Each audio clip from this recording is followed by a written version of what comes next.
everyone, welcome to my YouTube channel. My name is Anu and I'm a mindset and lifestyle coach.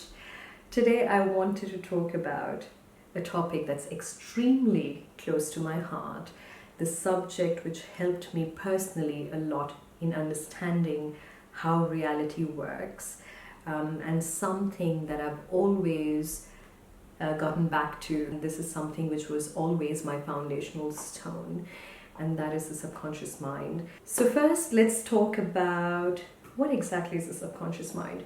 So when you look at your brain, 5% of it is conscious and 95% is subconscious.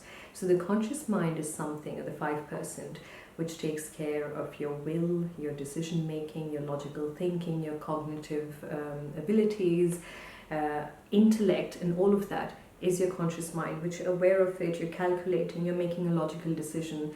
That is your conscious mind, which is only the 5%. The subconscious, on the other hand, which is the majority, 95%, takes care of things like how your organs function, your intuition, your beliefs, your thoughts, and all of that comes from your subconscious mind. So if I were to tell you, to explain me how do you lift your finger, you might do your research in a very cognitive way and tell me how the nerves fire and how it works, but it will be difficult for you to explain me the process because it is just so automatic. So simply put, it could also be like the automatic autopilot mode of the brain, which is the subconscious. Now, understanding the subconscious mind is very important when it comes to understanding a mindset or changing mindset, because your conscious mind is very well trained, it's very cognitive, but the subconscious is something that's going to hold you back from change because of neural pathways. Neural pathways are something that develops pathways over a period of time, so over habit. So a very simple example would be any idea comes to your mind. You marinate in that idea for a while, it can become a thought. You marinate in that for a while and it can become a belief. And the belief can become a habit, it can be a personality, and then eventually it becomes a part of your identity.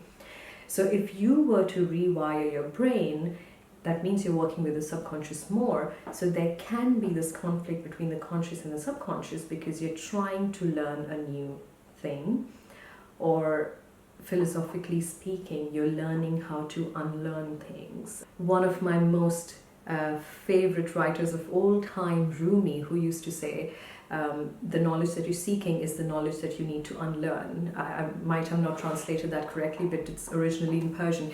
Anyway, so the entire idea of being aware of your subconscious is because that's what holds your beliefs, and it holds your thought system, your feelings, and this is what creates your reality. And reality is an extremely subjective perception. My biggest question ever since I was a child, and how do I know that what is green for me is green for the other person or the other child? Or even as an adult, it kept coming up when I would look at trees, outside in nature. I would just look at it and I would think, how do I know how the other person is viewing that? The same thing to do with history. Whenever you take the past, different people will have different association to the past, or different stories to history. Whether it's long-term history, whether it's also something that's happened in the family, there'll be different stories because we, from our subconscious mind, our beliefs, we make a certain association with everything that we encounter. And I think if we talk about mindset change, if we talk about living your best life, go get it, nothing is out of reach. It all comes down to what belief system are you holding. Now, this can sound scary because a lot of people will be like, oh my God, I've have had a traumatic childhood, I've had bad experiences in life, which keeps repeating again because of the subconscious mind.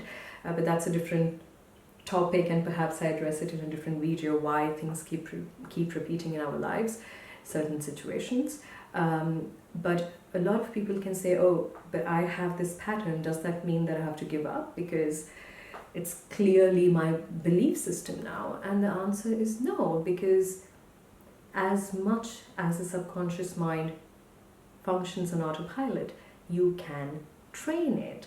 And this is where your power is something that you take back and you be in the driver's seat in your life. So little tricks that really help to overcome these beliefs or rewire your brain or change your belief system, get a new mindset, is definitely repetition. So you keep repeating, and this can be in forms of affirmations, this can be in forms of little suggestions, but you keep repeating. You're consciously aware of a thought. You go to a meeting and there's this inner voice that tells you, oh my God, I'm sure you're gonna make a mess right now, because that's what happened in the past. You keep doing it again and again. It's not really this long dialogue, but it's just this knowing. And I have a very interesting actually blog post on my website where I talk about intuition versus trauma response. So please, if you have time, go read that. It's simplified. It's a short post, and it's in a very simply put. So that's where your subconscious mind kicks in. When you see, when you take history of any person in psychotherapy, and you figure out, and with this day and age, everyone is aware mostly of where things got messed up. So we mostly link it to our childhood and we're like, oh yeah, this is what happened and that's why I have abandonment issues. My question always was, does that mean that this person is not entitled or not privileged to have a beautiful life? So maybe you grew up in a family where the father cheated, the father was not there, whatever, and the kids generally then encounter a similar kind of partner. But does that story end there and be like, hey, no, just because I experienced this in my childhood, this is why the way I am now, and I can't do anything about it, and this is going to keep repeating. I've tried, I've done different things, it doesn't work, blah, blah, blah. That is really your subconscious mind being stubborn, because every time you take a decision to rewire your brain, it takes a lot of conscious effort. So it needs a lot of repetition. It needs little tricks that you need to play with it. And most importantly, you do not give up, because you have to keep going for it. And your goal has to be getting out of that life, which is so autopilot, where you are just taken by this force. And even if you want to make a change, you give up and you're like, oh my God, no, it doesn't work for me. It works for everyone. It doesn't work for me. I've had incredible excuses come up from people, even from myself, to be honest. A lot of limiting beliefs and a lot of limitations, basically, which now when I look back, they were so irrelevant and they were not even true. But that's how much your subconscious mind is trained, and it doesn't want that change. So anytime you have a new suggestion, it's like, oh my God, no. Aren't we comfortable where we are? Can we not just sit and blame our past and blame everything outside of us? And I am today the way I am because this person treated me like this, and my parents were like this to me, or my siblings were like this to me. It's, to be honest, a very comfortable place to be in. But it's also a loss of a beautiful life, a loss of you not being able to experience all the joy, all the love, everything that the world has to offer, just because you limit yourself. Make the process comfortable. The entire process of mindset change, lifestyle change, training your subconscious mind, getting your dreams, living your best life has to be easy. It is supposed to be easy. I think we, over the period of time, have complicated everything. We have too many external influences. We already have so much belief system strongly wired in our brain, and then we go out on social media and everyone is talking about limitations, red flags, blah, blah, blah. I don't think that's helpful. So to really work with your subconscious in your benefit, to make your subconscious your best friend, you have to rewire it. You have to use all its power in your advantage. So what you do, repetition, of course, coming back to it, repetition is one of the key forms to form a new neural pathway. You keep repeating it, even if you don't believe it, you keep repeating it. The second thing would be suggestions. So suggestions, in a way, if you are afraid of something, or there's a limiting voice that comes from inside, this is not going to work out for you, come on, you're just daydreaming, this is out of our reach, then you find some story around it to convince your subconscious mind. You have to make the subconscious mind work in your favor, where you come up with a story and you explain it, or you try to convince it why it's possible. So it is not supposed to be a fight. You don't have to make it a conflict, otherwise you will be on and off with it, and that's not what we want, because it's going to create more chaos.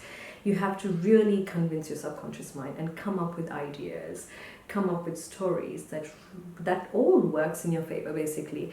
And another thing to mention definitely about the subconscious mind, it's very active, extremely active, or at its peak of functioning right before you drift off to sleep and right before you wake up.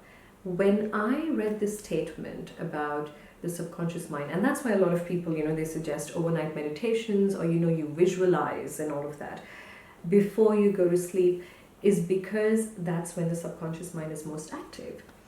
And this is somewhere where I could correlate with the manifestation techniques. I think it was Neville Goddard, right, who does mention a lot about this sleep technique, and he calls it state akin to sleep. So just the state before you fall asleep. What you think about that time is what actually comes into reality, but you do it over and over again because you're kind of imprinting it in your subconscious mind. Why that works is because the subconscious mind cannot differentiate between what's real and what's not real. And again, this can work for your benefit, because the subconscious mind is not the conscious mind. The conscious mind can tell you all the reasons why this is real, why this is fact, why we have what we have on the table. But the subconscious, though it dictates your life, everything that you attract, everything that you experience, somehow has a link to your subconscious mind, but it cannot differentiate between what's true and what's not true. That's when the next tool comes in handy, which is visualizing. When you visualize right before you go to bed, you create the scenario of your ideal life, and that's how you fall asleep. And that's some kind of state that you try to wake up, which can be tricky at first, but you train yourself over the period of time and it works. When it comes to repetition, a lot of people also say, oh my god, how long do I have to repeat it? You do it until it feels natural, because everyone is different. Everyone has their level of beliefs, to which extent they believe, to which extent life has given them different experiences. So you do it for yourself. I cannot tell you if it's a week, a month, a year. I cannot tell you that, because for everyone it's different. And there will be a point when you say these affirmations or these statements or these suggestions, whatever you want to call it, and the subconscious mind would not have any resistance, or you would not feel any resistance. That's when you know it's done.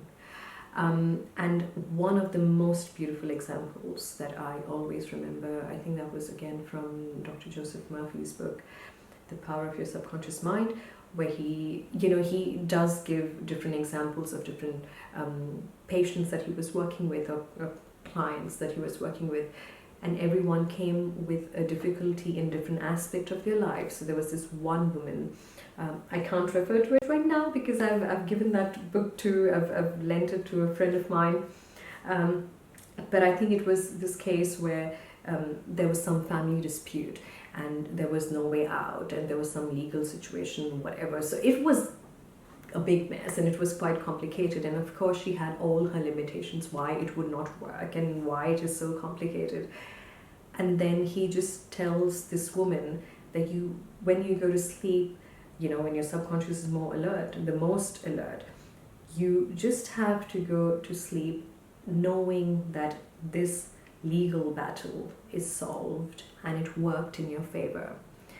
And initially she did not believe it, but of course, over the period of time she did it. And there she even had like a time crunch, because it was not something which is, we will see what happens when it happens. It was more like, oh my god, no, this is a legal matter and there's a court hearing.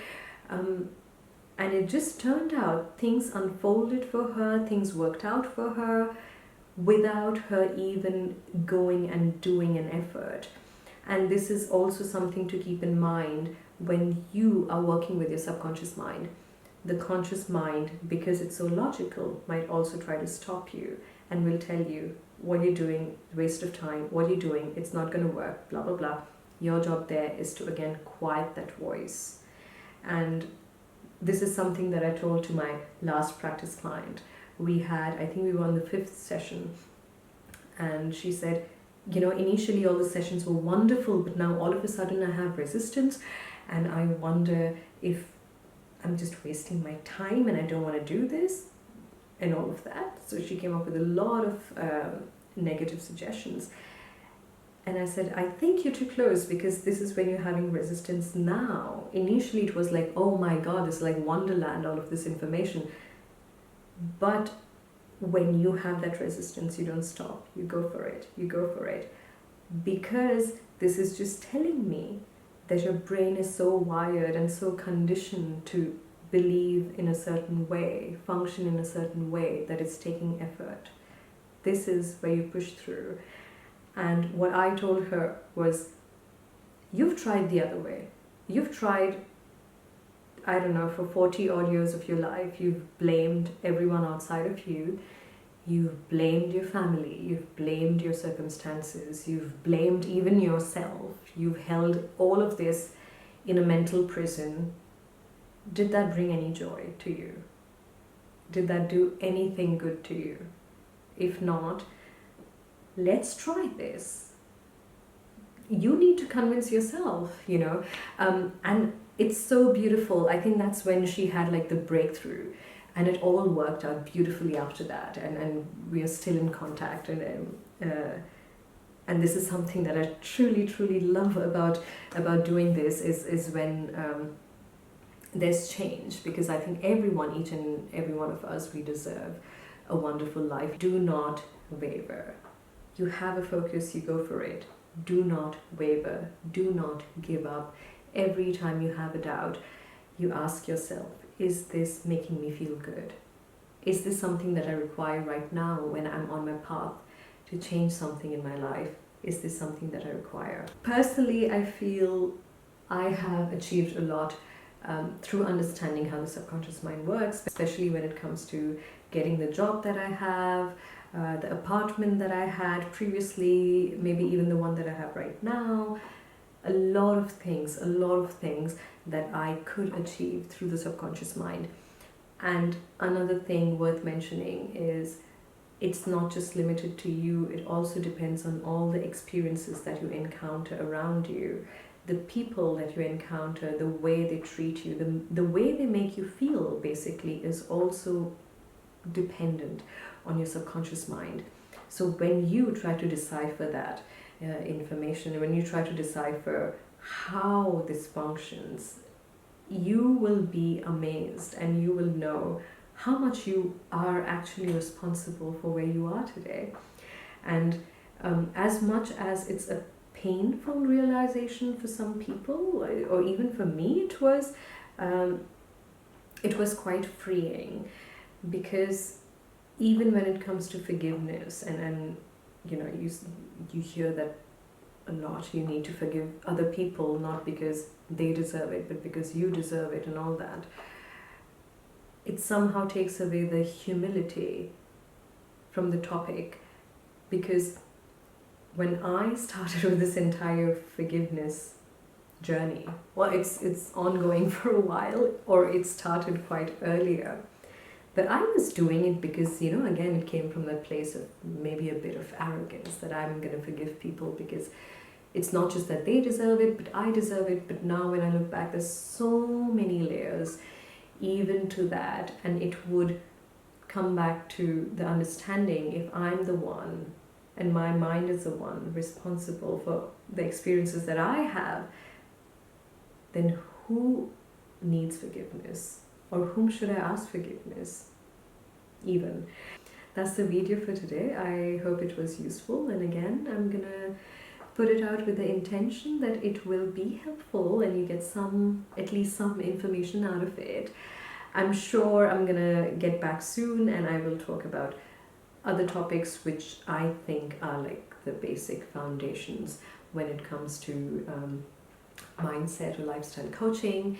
And meanwhile, you can go to my website, you can check the post about intuition versus trauma response, and also check the packages that I offer for coaching. I think, again, because we were talking about repetition, I do offer one-on-one coaching for now, and I also offer packages where we will be in touch at least once or twice a week over a course of a month, because I think this is something that's very helpful. In case, feel free to write me an email or just say hello and give me your feedback. I would highly appreciate that. Alright then, sending you lots of love and see you guys around. Bye.